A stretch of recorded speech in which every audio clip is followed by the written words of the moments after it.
साथियों नमस्कार। मैं Rajiv Kumar Rao, retired deputy commandant CRPF और आप देख रहे हैं सरकारी सेवा न्यूज। आज मैं आपके लिए एमएससीपी स्कीम से जुड़ा हुआ एक बहुत ही महत्वपूर्ण टॉपिक लेकर आया हूं।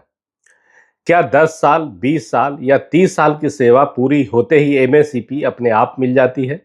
ज्यादातर कर्मचारी यही मानते हैं, लेकिन सच्चाई इससे अलग है। एमएससीपी केवल सर्विस पूरी होने पर नहीं मिलती।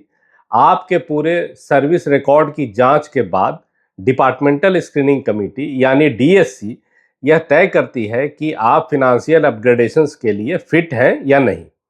यानी मामला सिर्फ ड्यू डेट का नहीं है, मामला आपकी पूरी रिकॉर्ड प्रोफाइल की है। अगर समय रहते सावधानी नहीं बरती गई तो एमएससीपी रुक भी सकती है, डेफर भी हो सकती है और उसका असर आगे आने वाले अपग्रेडेशन पर भी पड़ सकता है। इसलिए यह सिर्फ एक जानकारी नहीं है, यह आपकी सैलरी प्रोग्रेशन, सर्विस बेनिफिट्स और फिनेंशियल फ्यूचर से जुड़ा हुआ मामला है। आज की वीडियो में हम समझेंगे कि एमएससीपी क्या है, 10, 20 और 30 साल की सर्विस कैसे काउंट की जाती है, रेगुलर प्रमोशन और एमएससीपी का रिश्ता क्या है, डीएससी आपकी प्रोफाइल में क्या देखती है, एपीएआर बेंचमार्क क्या है, 2016 से पहले के बेंचमार्क और 2016 के बाद के बेंचमार्क में क्या फर्क है, आपके एमएससीपी का निर्णय लेने के लिए कौन से 5 एपीआर कंसीडर किए जाते हैं, पनिशमेंट, डाइज नॉन और एपीआर के रिमार्क्स कैसे आपके एमएससीपी को प्रभावित करते हैं और कर्मचारियों और सीएपीएफ जवान को कौन सी सावधानियां रखनी चाहिए। तो इस वीडियो को अंत तक जरूर देखिए। चलिए शुरू करते हैं। एमएससीपी का मतलब है मॉडिफाइड एश्योर्ड प्रोग्रेशन स्कीम। सरल भाषा में कहें तो अगर किसी कर्मचारी को समय पर रेगुलर प्रमोशन नहीं मिलती है तो उसका कैरियर प्रोग्रेशन पूरी तरह रुक न जाए, इसके लिए उसे एक निश्चित स्टेज पर फिनेंशियल अपग्रेडेशन दी जाती है। सामान्य रूप से यह बेनिफिट 10, 20 और 30 साल की सर्विस पर मिलती है, लेकिन वास्तविक स्थिति इतनी सरल और सीधी नहीं है, क्योंकि एमएससीपी केवल टोटल सर्विस पर नहीं मिलती है, बल्कि यह भी देखा जाता है कि क्या बीच में आपको कोई रेगुलर प्रमोशन मिला है अथवा नहीं। अगर मिली है तो किस लेवल पर मिली है और आप किस स्टेज पर स्टैग्नेट हो गए। तो आइए इसे हम एक उदाहरण से समझते हैं। मान लीजिए एक कर्मचारी पे लेवल 3 में भर्ती होता है और 8 साल बाद उसे पहला रेगुलर प्रमोशन मिलता है और वह पे लेवल 4 में पहुंच जाता है। इसके बाद अगले 10 साल तक उसे कोई प्रमोशन नहीं मिलती है, तो कुल 18 साल की सर्विस पर उसे दूसरा एमएससीपी मिलेगा जो पे लेवल 5 का होगा। फिर अगले 10 साल भी उसे प्रमोशन नहीं मिलती है, तो कुल 28 साल की सर्विस पर उसे तीसरी एमएससीपी दी जाएगी जो पे लेवल 6 में होगी। अब एक और दूसरे उदाहरण से समझते हैं कि एक कर्मचारी पे लेवल 3 में भर्ती होता है, 8 साल बाद उसे पे लेवल 4 का पहला प्रमोशन मिलता है। अगले 10 साल तक प्रमोशन नहीं मिलने पर 18 साल की सेवा पर उसे दूसरी एमएससीपी पे लेवल 5 में दी जाती है, लेकिन इसके 5 साल के बाद ही यानी कुल 23 वर्ष की सेवा पर उसे दूसरा रेगुलर प्रमोशन मिल जाता है और वह पे लेवल 6 में चला जाता है। अब इस स्थिति में उसे तीसरा एमएससीपी 30 साल की कुल सर्विस पूरी होने पर पे लेवल 7 में मिलेगी।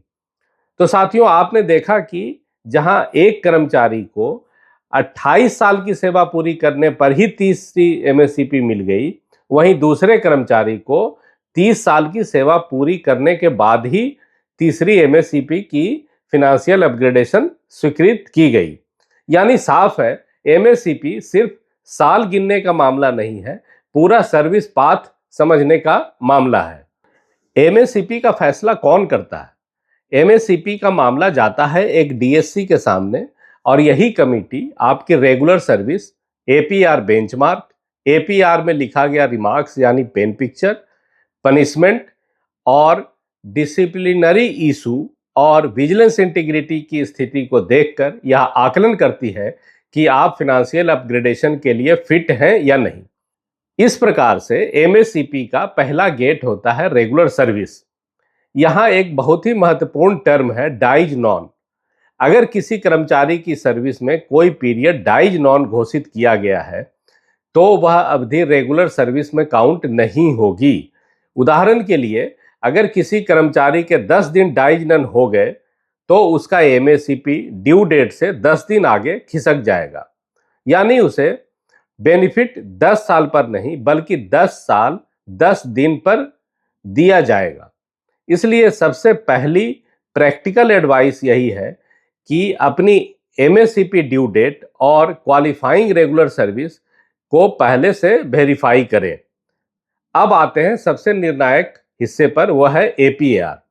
अधिकतर कर्मचारियों को बस इतना ही पता होता है कि एमएससीपी के लिए वेरी गुड चाहिए, लेकिन असली सवाल इससे आगे है। क्या हर साल वेरी गुड चाहिए? कौन से वर्ष के एपीआर देखे जाएंगे? 2016 से पहले के एपीआर बेंचमार्क क्या थे? 2016 के बाद क्या नियम बदल गए?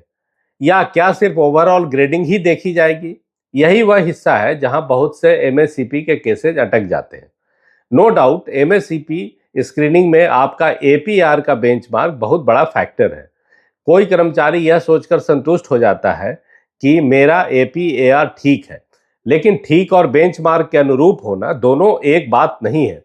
एमएससीपी में वही एपीआर मदद करेगा जो रिलेवेंट ईयर्स का है और प्रेस्क्राइब्ड बेंचमार्क को पूरा करता है।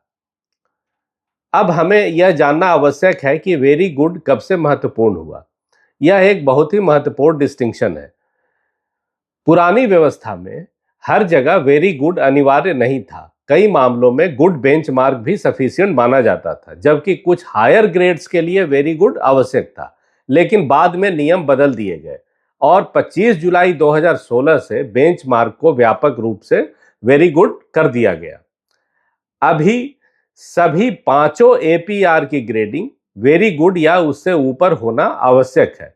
सरल भाषा में कहें तो 2015 और 15-16 और उसके पहले के एपीआर वर्ष के लिए पुरानी बेंचमार्क पोजीशन ही लागू होगी। 2016-17 और उसके बाद के वर्षों के लिए एपीएआर में बेंचमार्क वेरी गुड होना आवश्यक है। अब आते हैं उस हिस्से पर जिसे अक्सर सबसे ज्यादा इग्नोर किया जाता है, पेन पिक्चर। कई लोग सिर्फ ओवरऑल ग्रेडिंग देखते हैं, गुड, वेरी गुड, आउटस्टैंडिंग। लेकिन एपीआर की असली ताकत कई बार उसके नैरेटिव रिमार्क्स में होता है। रिपोर्टिंग ऑफिसर ने क्या लिखा, रिव्यूइंग ऑफिसर ने क्या इंप्रेशन दिया, कहीं वीक ऑब्जर्वेशन तो नहीं दर्ज कर दिए। याद रखिए, ग्रेडिंग नंबर देती है लेकिन पेन पिक्चर आपका परसेप्शन बनाता है और कई बार परसेप्शन ही स्क्रूटनी को प्रभावित करता है।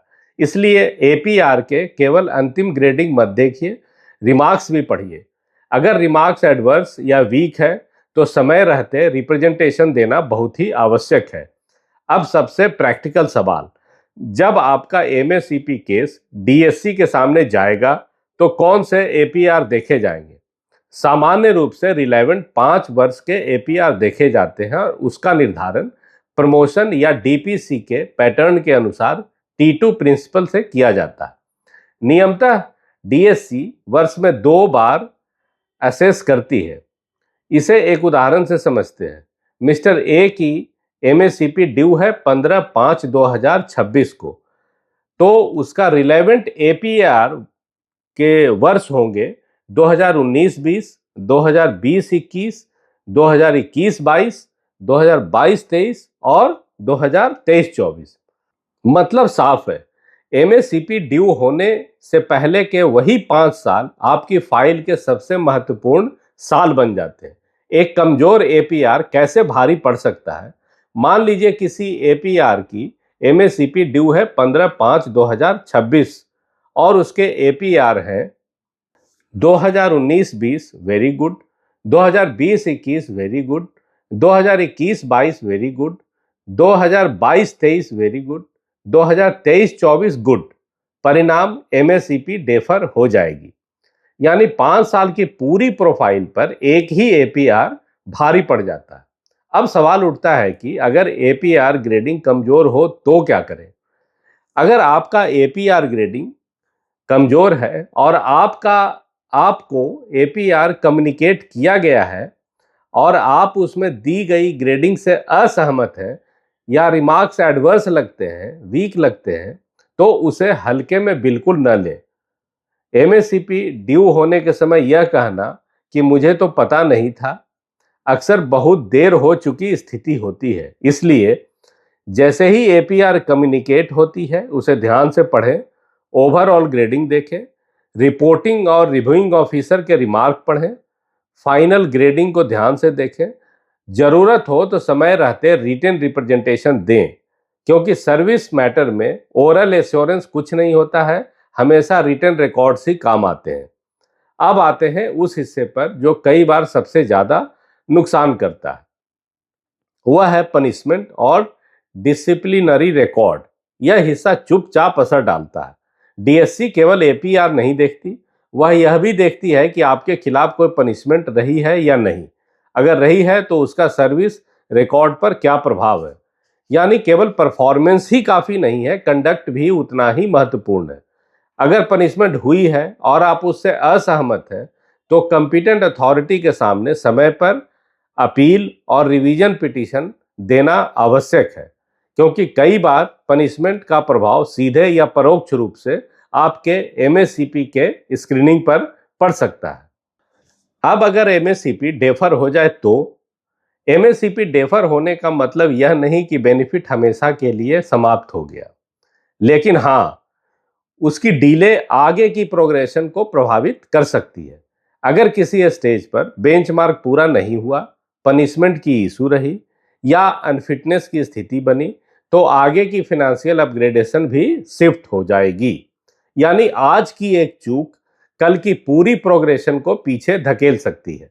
अगर आप चाहते हैं कि आपकी एमएससीपी समय पर मिले, तो ये बातें जरूर ध्यान रखें।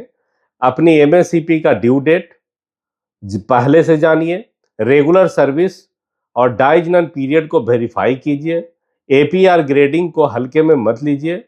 केवल ओवरऑल ग्रेडिंग नहीं, पेन पिक्चर को भी ध्यान से पढ़िए, फाइनल एक्सेप्टेड ग्रेडिंग को चेक कीजिए और जरूरी हो तो समय पर अपना रिटन रिप्रेजेंटेशन दीजिए। पनिशमेंट और कंडक्ट रिकॉर्ड को भी पूरी गंभीरता से लीजिए। मेरे CRPF, BSF, ITBP, CISF, SSB, Assam rifle और अन्य फोर्सेज के साथियों से विशेष आग्रह है, आपकी ड्यूटी टफ है, पोस्टिंग कंडीशंस कठिन है, ऑपरेशनल प्रेशर बहुत रहता है, लेकिन सर्विस रिकॉर्ड के रूल्स आप पर भी उतने ही लागू होते हैं। इसलिए ऑपरेशनल कमिटमेंट के बीच भी अपने APAR, punishment record, service entries और एमएससीपी की एलिजिबिलिटी पर नजर बनाए रखें। तो साथियों, अब बात बिल्कुल साफ है, एमएससीपी केवल 10, 20 और 30 साल पूरे करने का नाम नहीं है। यह एक रिकॉर्ड बेस्ड फिनेंशियल अपग्रेडेशन है। यहां आपकी सर्विस बोलती है, आपका एपीआर ग्रेडिंग बोलता है, आपकी पेन पिक्चर बोलती है, आपका पनिशमेंट रिकॉर्ड बोलता है और फिर डीएससी तय करती है कि आप फिनेंशियल अपग्रेडेशन के लिए फिट हैं या नहीं। तो साथियों, यह था एमएससीपी का असली सच। साथियों, सरकारी सेवा न्यूज का यही उद्देश्य है कि किसी कर्मचारी, पेंशनर या जवान को जानकारी के कमी के कारण कोई नुकसान न उठाना पड़े। नियम जानना जरूरी है, लेकिन उससे भी ज्यादा जरूरी है समय पर एक्शन लेना। अगर आप सेंट्रल गवर्नमेंट कर्मचारी हैं या सीएपीएफ में सेवा दे रहे हैं, तो एमएससीपी को रूटीन मैटर न समझें। आज के लिए बस इतना ही।